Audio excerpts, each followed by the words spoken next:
Big Al was on I guess the playlist. Sure. I mean, we got to pander to the Clemson audience and the doom and gloom mood across. We do have to pander, right? That's what it's all about, is pandering yep. to the Clemson audience. And, we're going to have a full 2 hours of doom and gloom songs for you. Love it.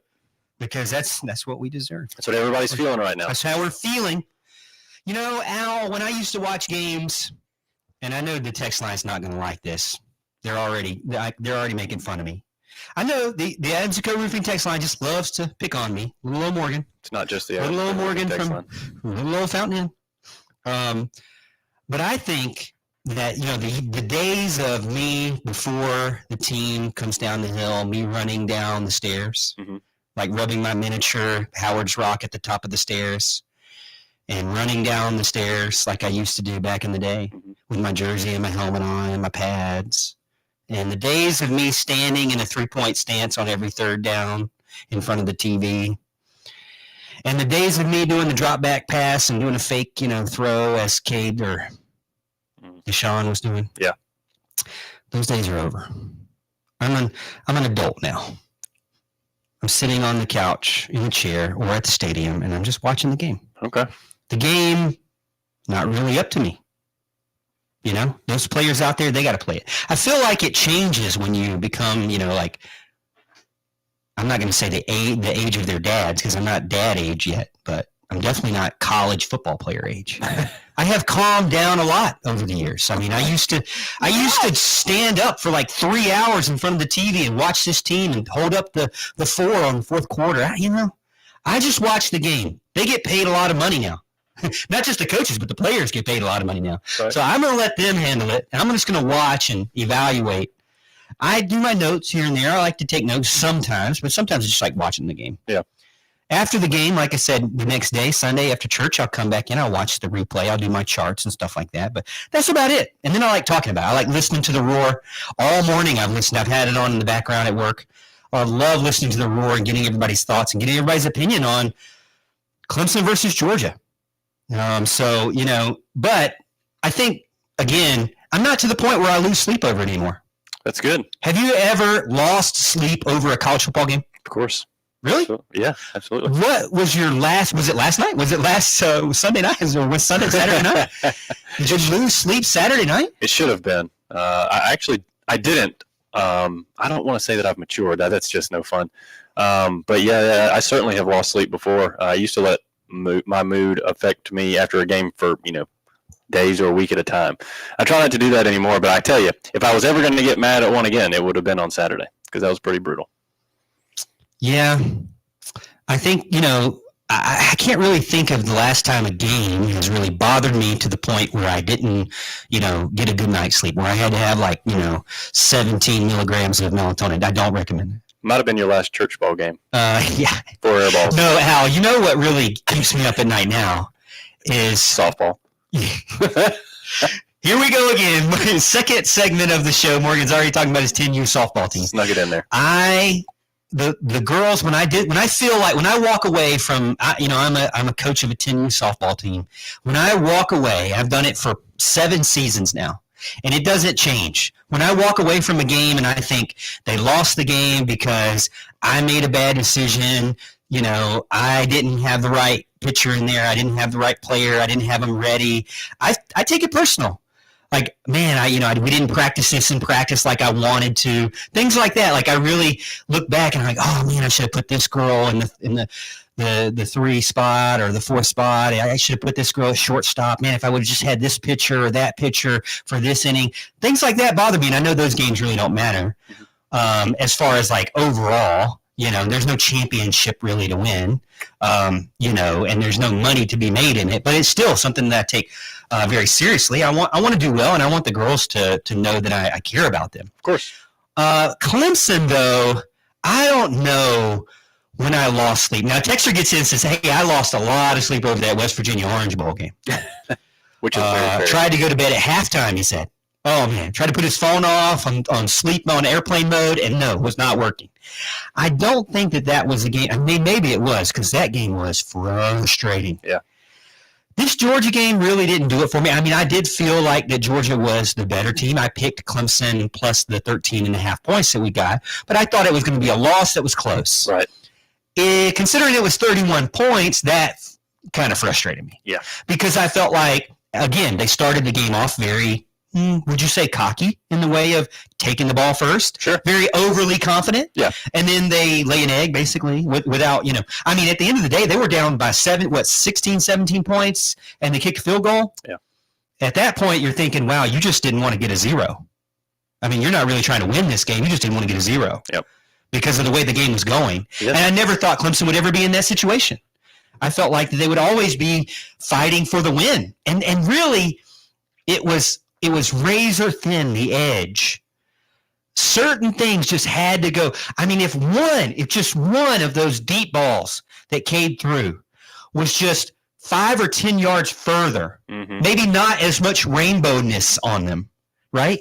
If they were just a little bit further. And Aaron Murray, we talked about this, the text line asking me about, hey, what do you think about the Aaron Murray thing? You do the passing charts. What do you think about it? Aaron Murray was extremely positive. If you haven't seen this, about 25 minutes of him watching the all-22 footage of Cade Klubnik. And I got to be honest with you, he's extremely positive. I think he's a little bit overly positive. He doesn't say anything critical, really, other than just throw the ball sooner or throw the ball on more of a line. Okay. And his big key for Cade Klubnik was to keep his feet still. Keep his calm feet. We say that in batting. Yeah. Calm feet. Calm feet, active hands, right? Fast hands, calm feet, or something like that, right? I don't know the whole rule, but that's what you're teaching your girls. I teach the girls that, basically. Fast hands, calm feet, basically. Quiet feet. I say quiet feet, fast hands. That's what I say. So in the same sense of Cade Klubnik, for the first 10, 15 minutes of Aaron Murray's video, he basically says, hey, look at all these great plays where Cade Klubnik's feet are calm. Mm-hmm. And look at the plays where he's off by 10 yards or he's short by 10 yards or where he's scrambling like crazy. And his feet, you can see it. His feet go from calm, cool, collect to frantic, panicky, not knowing which direction. Honestly, he steps so many times when you see his feet, pop, pop, pop, pop, pop, you know, okay, he doesn't know what he's going to do here. He's going to try to improvise. Yep. And Cade sometimes can improvise well. Sometimes, I'd say more often than not, maybe he doesn't improvise well. He's still trying to figure that out. Yeah.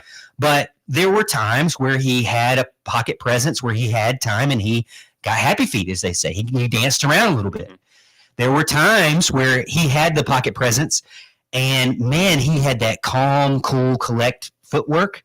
And it was beautiful. And that's what the coaches see every single practice. Mm-hmm. And that's what you see.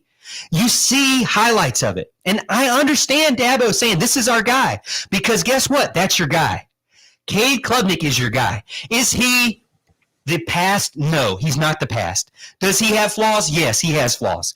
But there are certain things where if you could just get it more consistent and you could just have him trust himself and the people around him. Hey, do you blame him for not trusting his offensive line, really? I mean, no. Okay, so I get it. I think it's still a work in progress. That's what college football is supposed to be about, is development. Now, what we've turned it into is we've corrupted college football. We've turned it into win now, develop now, no time for waiting. If you want to wait around, forget it. I'm going to go to another team. You're not going to pay me now, forget it. I'm going to go to another team. Not going to put me on the field now, forget it. I'm going to go to another team. Mm-hmm. So we have ruined college football with this. Sure. But you still are supposed to be developing these players, and I do see hints of goodness from Cade Klubnik. Yeah. I was very critical of him last year. And I'm probably in too much because Dabo kept reminding us, this is really his first year, everyone. Mm-hmm. This is first-year starter. What do you expect? First-year starter. Now it's second-year starter, second-year offensive coordinator. Not also, remember, first-year starter, first-year offensive coordinator. Mm-hmm. Cade still got things he got to work through. But there were a couple of plays. There were, honestly, not even a couple of plays. Aaron Murray had 25 minutes of video of good passes from Cade Klubnik. So while, you want to beat up on a lot of different things, and we can go into it, don't get me wrong, we can go into it. I'm sure you've gone into it all night. All day you probably have. With your coworkers, with your family, with your poor wife and your poor husband, with the host here with other callers. I mean, I'm sure the person at QT, I'm sure everybody. You've gone at it, all the bad things, right? But we have to take a step back and say, hey, that 36-yarder to Antonio Williams, hey, some of those comeback routes, the one to TJ Moore was nice. There were some passes where he got into the rhythm, and really those 3 out of the 4 passes to Tyler Brown, when they remembered that they had Tyler Brown, which we'll get into that too. Oh, wow. When they remembered that they had a player called Tyler Brown, those first 3 passes were nice. Yeah. He calmly took a step. I want to see Cade take a step, and I'd like to see Cade take a little step forward into the pocket, because that's where I think the difference is. You didn't see that stuff from Carson Beck. Carson Beck stayed in the pocket. He had calm feet the entire game for the most part. When he decided to scramble, he still dropped back to keep the defense honest. He didn't just immediately get the ball and scramble, because that doesn't trick anybody, especially not Jalen Walker. Yeah.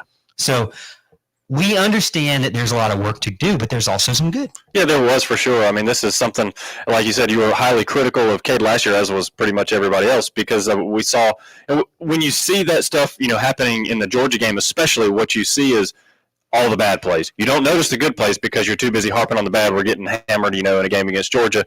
So we're focusing on only the negative. But, yeah, he did have a couple of good throws. There was a couple of times, a time or two where he stepped up in the pocket, which was nice to see. And first of all, we did say, do you blame him for not trusting his offensive line? Although we will get to his offensive line, who did very well in that game for the most part, by the way. So you can see there's a little bit more trust there. Again, he's going against Georgia. This is the number 1 team in the country. It's one of the best defenses we'll face. It's the best defense we'll face all year. So yeah, there's a lot of negatives there that people are going to harp on, but there were certainly some positives. The trick is, like you said, being more consistent and going forward, making sure those positives, as far as being once every other play, maybe it's 75% of the time he's doing those good things. He's maintaining his composure. He's stepping up in the pocket. He's feeling the rush. He knows when those receivers or those routes are coming open.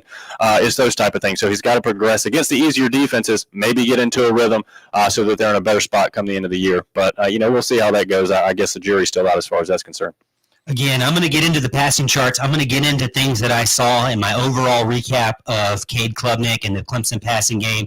There are a lot of things that happen that you want to see the team improve, and they better improve, because Appalachian State is going to come to play. Yep. Joey Aguilar is going to be ready to play. They're going to go with up-tempo. He's a guy that can beat you with his arm and beat you with his legs. It's not going to be something that's going to be an easy just, beat him and walk away. Appalachian State's one of those teams that's going to be ready to capitalize, and as many people have mentioned, turn Clemson into the Florida State of last night. Mm-hmm. And that's the worst thing you can do, because guess what people are saying now about Florida State? That the season is over. Yeah. At least you can't say that about Clemson. You can't say, Clemson's your season is over. Can you say, hey, Clemson, you're not at the level of Georgia? Yeah, you could say that. You're nowhere near the level of Georgia. And there's many reasons for that. Right. And I don't think it's fixable in 1 year or 2 years, honestly. And that might be something we could talk about later on in the show that's kind of scary. Kind of scary, because at the end of the day, you look back as a Clemson fan, somebody asked me at the very end of the game, the non-football knower, non-ball knower. She asked me, she said, Morgan, why do you think the fans are so upset about this? It is Georgia, after all. They are the number 1 team in the country, after all. And at the time I said, ma'am, please let me eat. But what I wanted to say was, you don't understand that when you've been on the mountaintop and now you're in the valley, maybe not a very deep valley, maybe you're kind of halfway. I think more people would like to admit we're in the valley, but not the good valley, like the death valley, right? The dead valley, some people would say, not the death valley. I don't know where I'm going with that. But either way, we're in a valley and we're looking up. We get it. Georgia's on the top of the mountain. Yeah. And we're at the bottom. They're at the bottom looking up. The fans are at the bottom looking up, like, we used to be there. Just a few short years ago. That used to be us. Yep. How do we get back there? It feels like just yesterday, but now it feels like a decade to get there. And honestly, it might be further than the truth, for sure. But we are going to continue to get in the discussion. We got a ton of texters on here. I am writing down your text as we speak. When we get back from break, I will address your text. And yes, you texter who says that Paul Feinbaum looks better than me, we will address you as well. Right after this, 105.5, 97.5, The Roar. PhD Weight Loss wants you to know that yes. All right, you're clear. So you said, ma'am, let me eat. That's pretty clear. Yeah, ma'am, just let me eat here. I'm just trying to eat. You know, I'm just wearing orange. I'm trying to eat. All right, you know, don't bother me here. But you had Morgan Thomas shirt Yeah. all over your. Let me take my Morgan Thomas show all over shirt. your shirt. Yeah. Let me take my big block R, my Yeah. big block R Roar shirt off. Yeah. Man, let me eat. Yeah. That's what you get. I'm not going anywhere in this anymore. Oh my gosh. Okay, let's see. So we've got texters. That's what frustrated me the most. He drifted backwards last year, did the same thing with several great pockets yesterday. Okay. Drifting. We'll put Cade drifting. You know, you can read them right off the thing. You don't have to write them down. What do you do? Sorry, Marone. It's his first time. Ramona, please, just let me eat. Why you, Let me eat. Why are you writing them down? Let me eat. Don't let me eat. How do you feel about what seems to be a non-existent development? Development of wide receivers. Because I'm just not. I go too fast in my head. My brain goes too fast, so I'm just not gonna look at them again. I know you do have that wild look sometimes. Sprinter says he lays awake at night looking at thinking about wrestling matches. Lays awake thinking about wrestling. Oh, wrestling! I gotta say my wrestling story then. Oh my God. Paul looks like an old turtle. You must be really bad. Oh, you must look really bad if Paul Feinbaum. People around here don't like Feinbaum. MT, I can clearly see that money has changed the game. Money. Do we think money has changed the game? We'll talk about that. I think so. Clearly, right, Al? Clearly. To share some positivity, we have a local high school running back who is 42nd in the nation in running. Landon Robinson. 5 touchdowns. Walhalla's Landon Robinson. Okay. Visit us today at wakefieldauto.com or stop by our dealership. We can't wait to see you. We are here with Eric Snyder Tree Care. Eric, talk to me about how you guys can help us with our trees in hurricane season. You can't prepare for absolutely everything, but if your trees are healthy and they're pruned properly, they got a good footprint, the roots are strong, the dead limbs cut out of them so the wind can get through the tree, you have a whole lot better chance of Great choice, Big Al. on the web at Schneider. As a Syracuse fan and Anderson, I'm feeling good. But Cade or Kyle McCord? What? Are you a manufacturer expanding your facility or building a greenfield plant startup? HTI specializes in managing large-scale flexible hiring and critical project KPIs, all while staying on time and on budget. Find out how at htiworks.com. Keep your vehicle clean all year round. The fall off from Jordan Travis to DJU is the biggest fall off since Trevor Lawrence to DJU. That's terrible. The fall off is better than. Oh boy.